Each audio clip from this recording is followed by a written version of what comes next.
معزز ناظرین اکرام، یقیناً خوش نصیب ہیں وہ لوگ جنہیں اللہ تعالی حج بیت اللہ کی سعادت عطا فرماتے ہیں۔ یاد رکھیے گا، جو حجاج اکرام ہیں ان کے لیے سب سے اہم چیز کیا ہے؟ جب وہ حج کے لیے آتے ہیں، کیا مال سب سے اہم ہے؟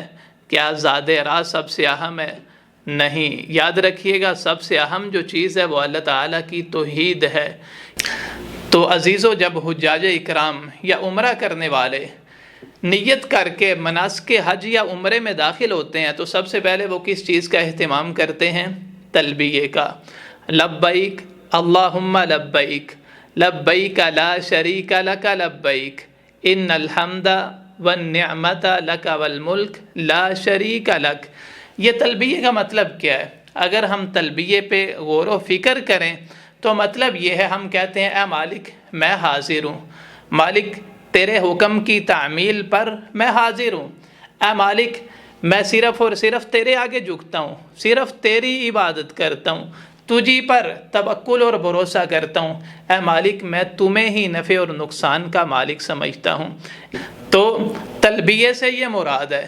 اس لیے حجاج کو چاہیے کہ توحید کے منافی کوئی کام نہ کریں، کوئی ایسا کام نہ کریں جو توحید کے خلاف ہو۔ یاد رکھیے گا، توحید یہ دین کی بنیاد ہے، یہ ہماری تخلیق کا مقصد ہے۔ رب فرماتے ہیں وَمَا خَلَقْتُ الْجِنَّ وَالْإِنسَ إِلَّا لِيَعْبُدُونَ، ہم نے جنات اور انسانوں کو اپنی عبادت کے لیے پیدا کیا، یعنی تاکہ ہم صرف اور صرف اس رب کی عبادت و بندگی کر سکیں۔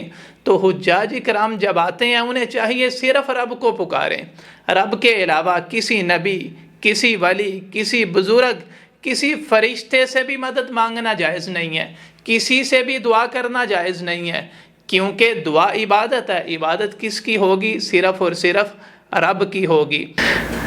اسی طرح یاد رکھیے گا، نیتوں کا درست ہونا یہ بھی بڑا ضروری ہے، کیونکہ عبادت کی قبولیت کی دو بنیادی شرطیں ہیں۔ نمبر 1 اخلاص، نمبر 2 رسول گرامی صلی اللہ علیہ وسلم کی سنت کے مطابق۔ یعنی جب ہم حج یا عمرے کے لیے آئیں، سب سے پہلے اپنی نیتوں کو درست کریں کہ ہم کس لیے آ رہے ہیں۔ کیا دکھلاوا، نمود و نمائش، لوگوں کی نظروں میں اچھا بننا ہمارا مقصد ہے، یا ہمارا مقصد اپنے رب کو راضی کرنا ہے، اس سے اپنے گناہوں کو بخشوانا، اپنے آپ کو جہنم سے بچانا، جنت کو حاصل کرنا، یہ ہمارا مقصد ہونا چاہیے۔ یعنی اپنی نیتوں کی اصلاح فرمائیے۔ اسی طرح حج یا عمرہ ہو رسول گرامی صلی اللہ علیہ وسلم کی سنت کے مطابق، کیونکہ اگر عبادات سنت کے مطابق نہیں ہوں گی تو یاد رکھیے گا پھر بھی اس کا کوئی فائدہ نہیں ہے۔